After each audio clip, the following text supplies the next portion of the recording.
This area is called, ये पूरा हिमालय है। अब यहाँ पे आके देखते हैं, ये बहुत इंपॉर्टेंट है कि कैसे कैसे क्या है। ये पूरे स्टेट का है, दिया हुआ है कि कहाँ पे कौन सा स्टेट है। आप देख सकते हो from the north to the south and ये देखो आप, एक जो मैं यहाँ पे आपको दिखाना चाहूँगी, this is Tropic of Cancer. ये इम्पॉर्टेंट है कि ट्रॉपिक ऑफ कैंसर कहाँ से पास होती है। तो वेस्ट बंगाल से, झारखंड से, छत्तीसगढ़ से, एमपी से, गुजरात से। किससे किससे पास होती है? गुजरात, एमपी, छत्तीसगढ़, झारखंड, वेस्ट बंगाल से ट्रॉपिक ऑफ कैंसर पास होके जाती है। एंड मिजोरम ऑल्सो, यहाँ पे मिजोरम आप देख रहे होगे, ये मिजोरम से भी पास होती है। ठीक है, ये क्वेश्चन, ये हो सकता है इससे क्वेश्चन पूछा जाए, काफ़ी इंपॉर्टेंट है। अब देखते हैं यहाँ पे कि ये जो आपको फिजिकल मैप है, ये फिजिकल मैप में आप देख रहे हो क्या क्या है यहाँ पे। ये मैंने बताया था कि हिमालय का 3 टाइप का, एक ग्रेट हिमालय, शिवालिक एंड हिमाचल बीच में यहाँ पे आता है। Great Himalaya, Himachal and Shivalik are the range of 3 range of Himalaya. और यहाँ पे फिगर में आप अच्छे से देखो, यहाँ पे झेलम नदी, चिनाब नदी, रवि, सतलज, ये ट्रिब्यूटरीज ऑफ इंडस है।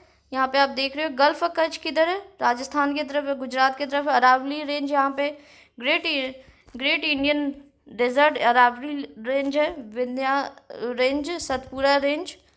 ये आपको इसको मैप को अच्छे से गो थ्रू एक बार कर लेना। Godavari river is just above Deccan plateau, eastern Ghat, western Ghat, coastal area. Kaveri is in the काफ़ी साउथ में, यहाँ पे आप देख रहे होगे फिगर में। अब आते हैं यहाँ पे देख लेते हैं, Rajasthan is the largest state. Area wise सबसे लार्जेस्ट स्टेट कौन सा है? राजस्थान है। स्मॉलेस्ट कौन सा है? गोवा है। अब यहाँ पे अलूवियल डिपॉजिट के बारे में बात किया गया है, क्यों इस सॉइल के ये साइड में आप जो देख रहे हैं इसके बारे में इसलिए बात किया गया है कि अलूवियल डिपॉजिट जो है, अलूवियल सॉइल जो है सबसे फर्टाइल सॉइल है। हमारे river Indus and water, Brahmaputra, Ganga, इन सब से अलूवियल सॉइल कैरी होके हमारे लैंड को काफ़ी ज़्यादा प्लेन्स को फर्टाइल करती है। ट्रिब्यूटरीज क्या होती है? नेक्स्ट टॉपिक है। जो मान लो ये दिस इज गोइंग, ये रिवर जा रही है, इससे एक रिवर इधर निकल गई, एक इधर निकल गई, एक इधर निकल गई, इधर निकल गई, this is called tributaries. A river of stream which contributes its water to a main river by discharging it into main river from either side. A river or stream which distributes its water to a main river by discharging it into main river from either side is called tributaries. ठीक है, great Himalaya, Himadri, 3 range of Himalaya के बारे में पढ़ते हैं। तो पहला क्या है? ग्रेट हिमालय और हिमाद्री बोलते हैं, जो सबसे ऊपर वाला रेंज आता है। फिर मिडिल हिमालय, हिमाचल बोलते हैं, जो मैंने बताया वो फिगर में आपको दिखाया भी था। और सबसे लास्ट में आते हैं शिवालिक। एक बार फिर से आप देख लो यहाँ पे, दिस इज ग्रेट हिमालय और हिमाद्री, बीच में हिमाचल, मिडिल हिमालय, सबसे लास्ट में आता है Shivalik. Three ranges of Himalaya. ठीक है, अब आते हैं यहाँ पे शिवालिक के नीचे क्या होता है? नॉर्दर्न इंडियन प्लेन्स आता है, जो साउथ ऑफ शिवालिक है। हिमालय का बहुत ज़्यादा कंट्रीब्यूशन है प्लेन, फर्टाइल प्लेन्स में, क्योंकि हिमालय से बहुत सारी नदी निकलती है, इंडस, गंगा, ब्रह्मपुत्र, आप स्क्रीन पे देख भी रहे होगे। ये 3 एंड दे ट्रिब्यूटरीज, ये सारी निकलती है, जो कि सॉइल को, लैंड को काफ़ी फर्टाइल बना देती है। वेस्टर्न पार्ट में क्या है? ग्रेट इंडियन डेजर्ट है, जो मैंने आपको दिखाया उस समय। पेनिनसुला प्लेट्यू है, ट्रायंगुलर शेप में है, आपने देखा होगा यहाँ पे। ठीक है, पेनिनसुला प्लेट्यू भी है, जो ट्रायंगुलर इन शेप है। ग्रेट डेजर्ट है, विंध्याचल है, नम्रता, टापी रिवर्स है, these are the rivers also.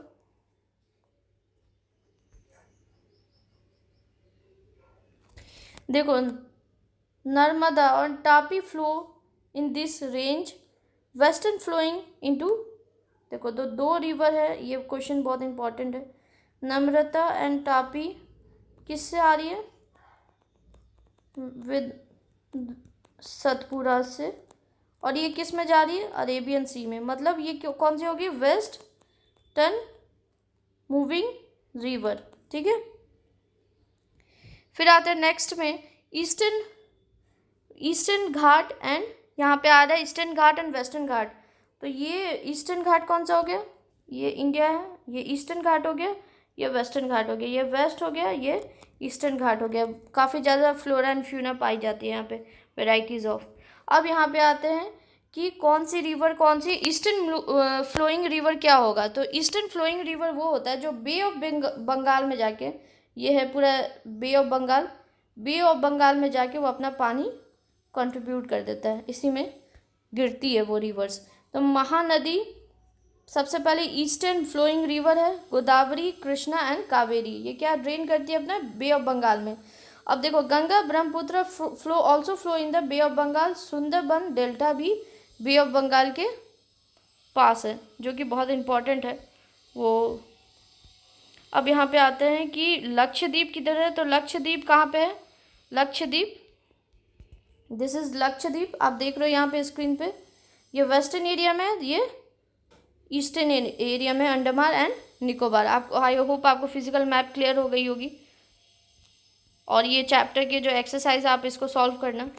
अब आता है नेक्स्ट और लास्ट चैप्टर है ये, इंडिया क्लाइमेट एंड वेजिटेशन। तो weather is brought day to day change in the atmosphere includes changes in temperature, rainfall and sunrise.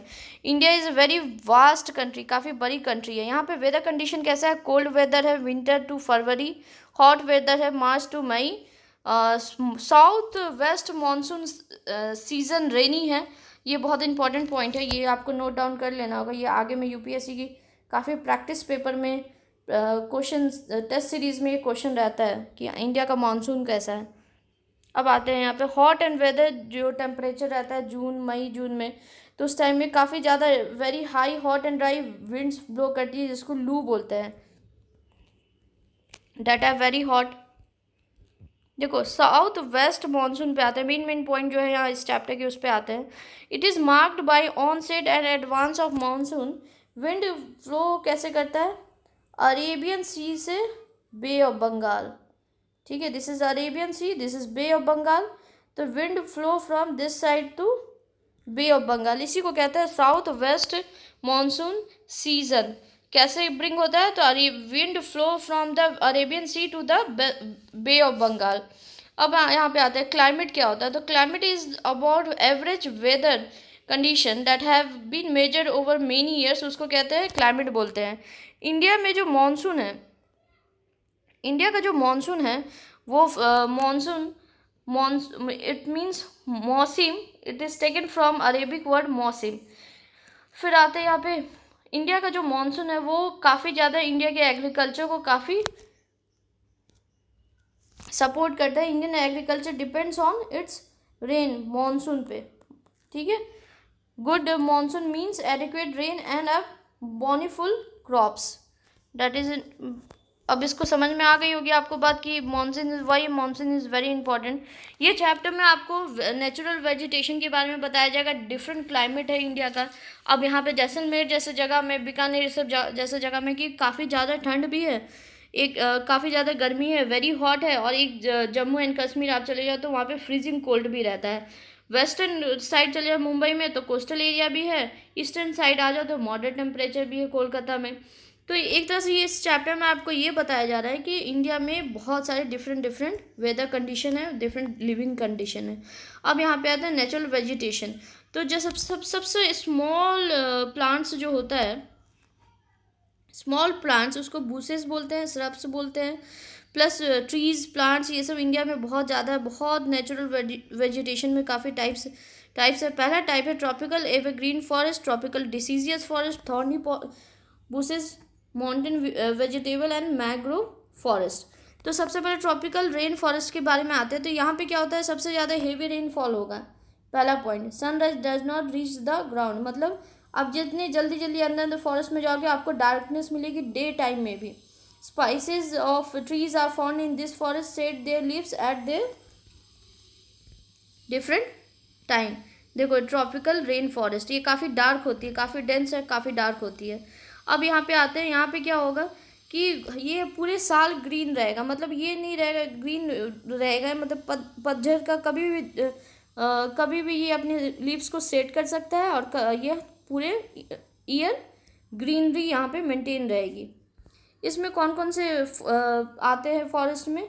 मेहगनी, ebony and rosewood, ये types of tree है। अंडमान निकोबार में पाया जाता है, नॉर्थ ईस्टर्न स्टेट में पाया जाता है, western slope of western Ghat and are the home of this forest. Second type पे आते हैं ट्रॉपिकल डिसीजियस फॉरेस्ट। इसमें क्या है, ये एक मॉनसून फॉरेस्ट है, मतलब इसका एक टाइम होगा, ये लेस डेंस है, बहुत ज़्यादा डेंस नहीं होगा, इसका एक टाइम होगा, पार्टिकुलर टाइम होगा जब ये अपने लीव्स को सेट करती है। सैल, टिक, पीपल, नीम, सीलम, ये सब जो ट्रीज़ के नेम है, ये ट्रॉपिकल डिसीजियस फॉरेस्ट में पाया जाता है। ये कहाँ किस प्लेस में होता है? एमपी में, यूपी में, बिहार में, झारखंड में, छत्तीसगढ़ में, उड़ीसा में एंड महाराष्ट्र में।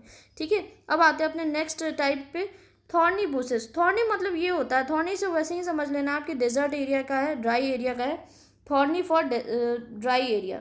ठीक है, ड्राई एरिया में पाया जाता है। Form of spines to reduce the loss of water, cactus, कर, बैबुल, कीकर, ये सब जो एरिया है जहाँ ये सब ट्रीज़ है जो थॉर्नी फॉरेस्ट में पाया जाता है। Rajasthan, Punjab, Haryana, eastern slope of western Ghat and Gujarat, ये सब जगह यहाँ पे थॉर्नी बुशेस पाया जाता है। देखो थॉर्नी मतलब ड्राई, तो थॉर्नी बिलोंग्स टू वो सब रीजन जहाँ पे बारिश कम होगी, जैसे राजस्थान हुआ, ये सब टाइप में।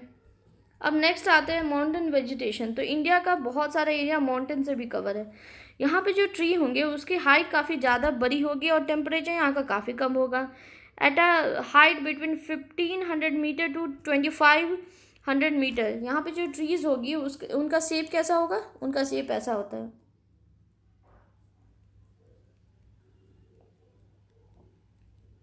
ये शेप होगा, this is the shape of the tree. जैसे छिर, पाइन, कोनिकल इन शेप, छिर, पाइन, देवदार, ये सब क्या है? ट्रीज़ है जो फाउंड किया जाता है माउंटेन एरिया में। अब आते हैं मैंग्रोव वेजिटेशन। मैंग्रोव वेजिटेशन क्या होता है? तो ये होता है सॉल्टी वाटर में, सुंदरबन डेल्टा, जो मैंने अभी थोड़ा देर पहले बोला था, सुंदरबन डेल्टा जो वेस्ट बंगाल में है। थोड़ा सा ये ऐसे फॉरेस्ट अंडमान निकोबार आइलैंड में भी पाए जाते हैं। सुंदरी is well known spices of trees in mangrove forest. Mangrove forest में क्या होता है? सुंगरीब भी, सुंदरी एक टाइप का ट्री है जो मैंग्रोव फॉरेस्ट में पाया जाता है। अब फॉरेस्ट हमारे लिए क्यों इंपॉर्टेंट है? क्योंकि it provides us many thing, carbon dioxide, oxygen, सारा कुछ हमें फॉरेस्ट से मिलता है। It control soil erosion. अगर ट्री नहीं लगाएंगे तो जो भी फर्टाइल सॉइल होगी विंड के फ्लो से काफ़ी एक जगह से दूसरी जगह ट्रैवल कर लेगी, ब्लो हो जाएगी। Timber, furniture, fuel and many things we get from the forest. ये फिगर से आपको पता चल रहा होगा कि फॉरेस्ट से क्या क्या मिलता है। Last topic of this chapter is wild life. तो इंडिया में बहुत सारे, जैसे मैंने पहले भी बताया कि फ्लोरा एंड फ्यूना है, काफ़ी ज़्यादा फ्लोरा एंड फ्यूना है। Tiger is the national animal. Gir forest in Gujarat is the home of Asiatic land. ठीक है, ये एलिफेंट्स, वन हॉर्न राइनासोर, ये सब आसाम में पाया जाता है। एलिफेंट्स भी केरला एंड कर्नाटक में, camels in great Indian desert में, रन ऑफ कच्छ में, wild goats and snow leopards, bears are इन्फॉल्व इन हिमालय रीजन में, मंकी, वुल्फ, झलक, नीलगाई, चीता, ये सब भी पाया जाता है इंडिया में। They are found in India. अब इंडिया में जो बर्ड है, जो नेशनल बर्ड है, वो क्या है? पिकॉक है। इंडिया का बहुत ज़्यादा रिच वेराइटी ऑफ बर्ड्स भी है, ऐसा नहीं सिर्फ एनिमल और ट्री ही नहीं, बर्ड्स भी काफ़ी ज़्यादा है। अब देखो इंडिया में बहुत सारा ऐसा प्रोजेक्ट चलाया जाता है for the protection of the animals, जैसे project tiger, project animals elephants is the project that are run to save the life of the animals. ठीक है, एक अपना फॉरेस्ट डिपार्टमेंट भी है जो कि काफ़ी यूपीएससी क्वालिफाई करो, यूपीएससी के ही मार्क्स पे वो भी होता है, उनका एग्ज़ाम में प्रीलिम्स साथ होता है, बाकी पेपर अलग होता है। अब देखो सिंपली पाल रिजर्व के बारे में यहाँ पे दिया हुआ है, एक न्यूज़पेपर की क्लिक है, यहाँ पिक्चर डाली हुई है यहाँ पे।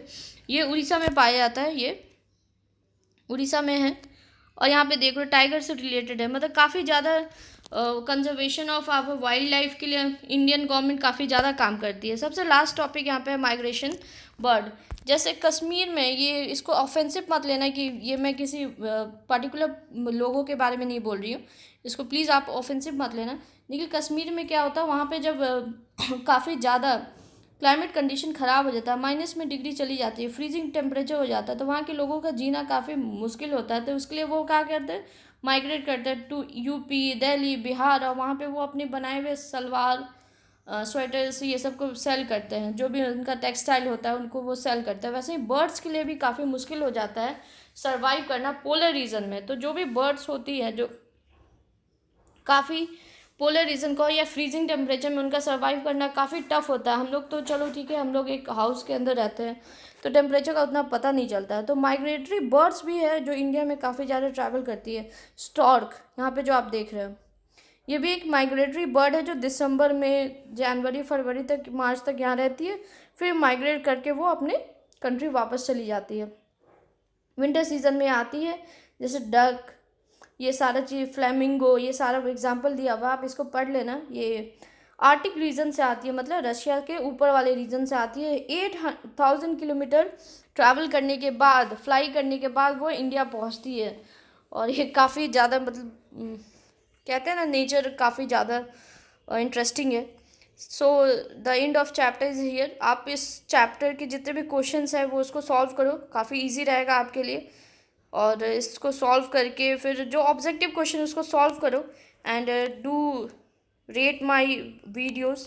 काइंडली शेयर करो, आप लाइक करो मेरे वीडियोस को, एंड सब्सक्राइब भी करो ताकि आपको नेक्स्ट वीडियो के बारे में पता चले कि मैं कब डालने वाली। नेक्स्ट वीडियो जो होगा वो मैं 2 दिन के अंदर आई होप मैं डालूँगी। अगर वो 2 दिन के अंदर डालूँगी तो एनसीईआरटी के आप जो भी रिव्यू आएगा कि कितना अच्छा लगा ये वीडियो, आप जितने ज़्यादा कमेंट्स करोगे और शेयर करोगे मेरे लिए उतना ज़्यादा अच्छा होगा। और मेरा इंटरेस्ट भी बना रहेगा, मोटिवेशन भी बना रहेगा वीडियो बनाने के लिए, क्योंकि काफ़ी मेहनत लगती है एक वीडियो लेक्चर तैयार करने में। काइंडली आप सब्सक्राइब करो, लाइक करो एंड शेयर करो। आई होप आपको ये वीडियो अच्छा लगा हो, and do make the notes also. If you want the notes please आप कमेंट सेक्शन में लिख के बताओ। और एक वीडियो और आएगी इसके नोट्स के रिगार्डिंग, आई होप अगर आपको चाहिए हो तो। And objective questions of class 6 geography. इसके बाद मैं क्लास 8 ज्योग्राफी को सॉल्व करूँगी आपके सामने, उसको बताऊँगी। क्लास 8 ज्योग्राफी कवर करूँगी, फिर उसके क्वेश्चन आंसर, फिर 10, फिर 12, then I will go for 7, 9 and 11, क्योंकि सिमिलर टॉपिक्स हैं क्लास 6, 8, 10 एंड 12 में। It will be easy for a aspirant to go through the topics related to 6, 8, 10 and 12। इससे ईजी होगा ये आपके लिए पढ़ना। Thank you very much.